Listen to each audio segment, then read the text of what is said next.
jaalala Awurooppaadha dubartii guddoon tokko dhiira qeerroo ta'e dargaggeessa jechuudha. Umuriin isaa ganaa kan ta'e dubartiin guddoon haati ijoollee feesbuukiidhaan of dhoskitee namoota ijoollee xixiqqoo jechuun ijoollee xiqqoo fakkaattee durba bareedduu fakkaattee Awurooppaadhaa kaachuu gootee gara Itoophiyaa fiddee jechuudha.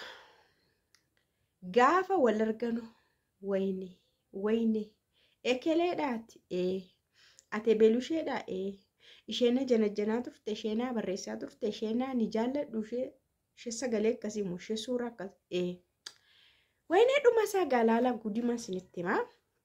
Nagaan isiniif haa ta'u kabajamtoota hordoftoota kiyyaa kam jirtu nagaa keessanii inni baay'ee nagaa ku galata waaqaa ta'u bakka jiraattan bakka irra keessanii tokko utaaluun naqabee lama immoo mataan kootti zayitiin dibadhe waan kana lamaatu isin nan gaafatiin isinitti himaa. Egaa gara dubbii keenyaatti finnee yoo dhufne itti dabarree baay'ee waan nama ajaa'ibu jechuudha wanti kun. Namni kun Awurooppaa keessa jiraachuu erga jalqabee bubbuleera. Haa ta'u malee erga biyya sana dhaqee biyya sanatti dubartii tokko faana ishuma achi jiraattu jechuudha. Dubartii achi jiraattu faana wal baree gaa'ila dhaabbatee ture. Gaa'ila dhaabbatee waggaa tokko oli kan jiraate garuu mucaa dafee argatan jechuudha. Mucaa argatanii gaa'ila osoo jiraatanii mucaas argatanii booda guyyaa wayii jechuudha. Osoo konkolaachisuuti balaa konkolaataa isaanirra gaheenii mucaasaas haadha manaasaas dhabe. Namni kun biyya kamitti biyyuma Awurooppaa keessatti jechuudha. Ofiisaas harkisaa xiqqoo miidhamee eessa boodaa ergaa kun isa irra gaheeti baay'ee tokko of jibbee maatii isaa Itoophiyaa jiranii waggaa 5 qulqulluu namatti hin dubbatu. Maatii isaa warra Itoophiyaa jiran hin dubbatu hin dubbisu waggaa 5 qulqulluu jechuudha. Bakka akka nama maraatee ta'ee manuma isaa keessa hin seenaa hojii dhaqaa nama tokko hin dubbisu.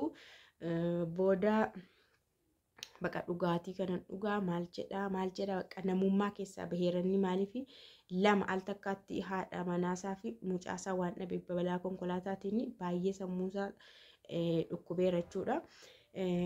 Maal godhu maatiinsaa warri Itoophiyaa jiran jechuudha akka inni biyyatti galuu barbaadan.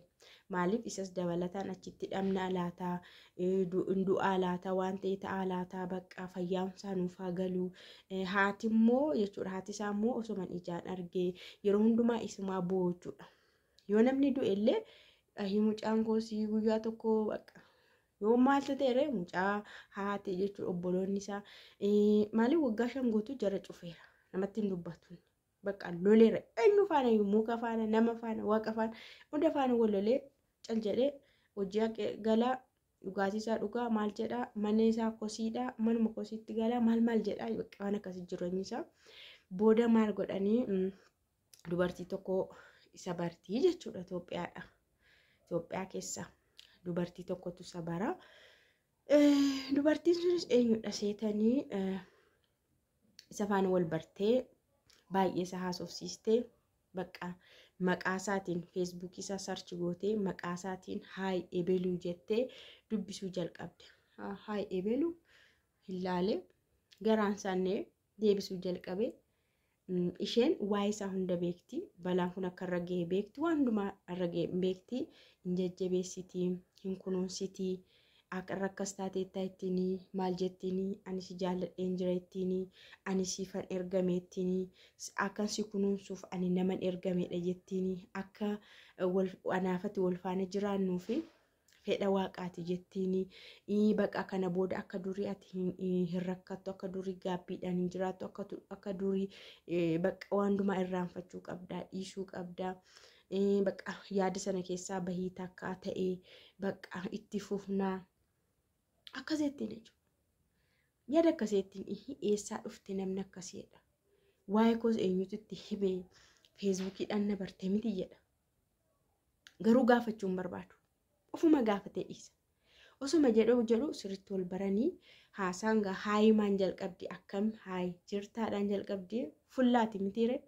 Osuma akka jedhanii baay'ee haasa'anii bakka wal baranii wal suusa'uu jalqabanii utuma akkana jedhanii haati isaa immoo dhukkubsachuu jalqabdee jechuudhaas haati isaa dhukkubsachuu jalqabdee booda maaltu ta'a seetanii Itoophiyaa kottu jettiin isheen isa barte duraa silaa namni nama bare na fudhadhuudhaati na dhufaadhamti piroosesii eegalee fudhatamti isheen garuu kottu Itoophiyaa namichi wanti waarshaa keessaa hojjeta achitti waarshaa keessaa hojjeta waan ta'eef asittillee waarshaan akka sanaa hojjetu jira innis kan obboleessa abbaa kooti yookaan kadheessuma kooti achi keessa anillee achi keessan hojjedha waan ta'eef kottu achi keessa hojjechaa jiraanna bakka jireenya barbaanna jiraachuudha achittis jiraachuudha asittis jiraachuudha kanaafuu irraanfattee jireenya jiraanna kottu Itoophiyaatti galeetti akkam jedhee hin yaade osoo haala kanaan jiranii haati isaa baay'ee dhukkubsattee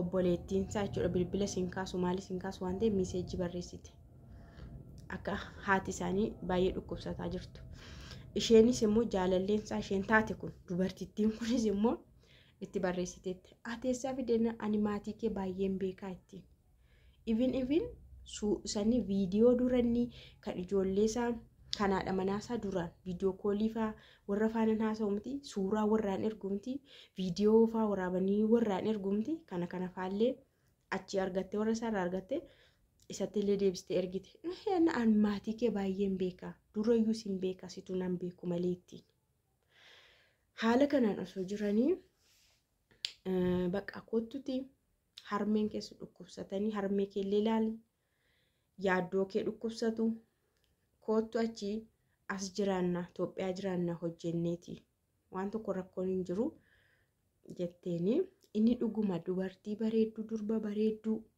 bakka suuraa isheen ergite haasaa isheen haasofsiistu jaalalleewwan ganaa fireeshii ta'an akkana haasofsiisti garuu dubartii guddoodha haadha ijoolleedha bar isheen sammuusaa keessa kan jiru bakka jaalallee qabaa hiriyaan qabaa kana booda nan jira dhamnaam jedhee dhugumayyuu kachenna Itoophiyaa dhufe Itoophiyaa sinii dhufe mana warrasaa dhufaa jechuudha mana warrasaa yaa'u akka dhufu beekamaadha itti meera jaalallee isaattis obboleettiin isaa sunillee beekti ishee miiseejiitti barreessite mana warrasaa dhufe gaafa mana warrasaa dhufu ammu mariif dhufaa dubartittiin isheen isatti barreessaa turte sun immoo inni dhufee sa'aatii 2 booda inni mana dhufee sa'aatii 2 booda isheenis dhufte daabboo fiddee jechuudha dubartii guddoo haadha ijoollee haadha manaa gaa'ila qabdi kachennaan dhufte obboleettiin ishii suni mana keessa warri jiran haati hospitaala jirti amma hospitaala deemu manatti boqotanii maal jedhanii jechuudha reef dhufa waan ta'eef obboleettiin isaa suni noor ekele jetteen ekeleen eenyudha maqaa salleettiin isheenii isa faana haasaa turte an ekeleen jedhama akkas jettee faana haasofte maqaa isheen seenaashin ol seentu noori taa'i jettee maqicha sana ammas waamte ende yee maqicha waamee ate beluudha isheen haasofsiisaa turte mana jettee abbaatee dubartii guddoodha dubartoota gurguddoo warra mana qaban akkas jejjechaa fufurdaa akkas jejjechaa mucaan immoo bakka dargaggeessuma dhabar reefu fuudhee mucaa tokko godhatee bakka malee ganaadha umuriinsaa 30 keessa dabar 30 keessa 40 ta'an 30 keessa dubartiin kun garuu dubartii guddoodha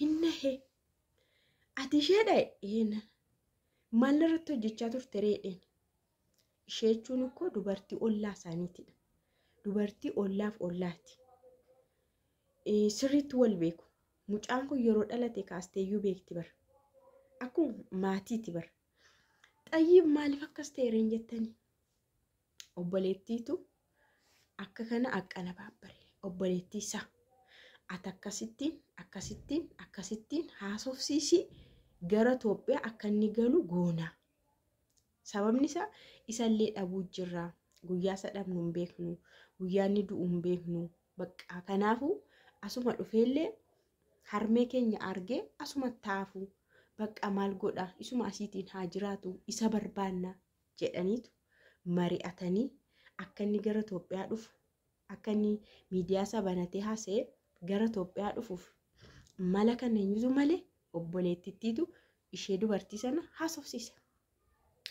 Dubartittiin sunis baagarsa lama akkanatti nama biraa fakkaattee feesbuukiidhaan isa haasofsiistee dhumarratti dhufee jechuudha.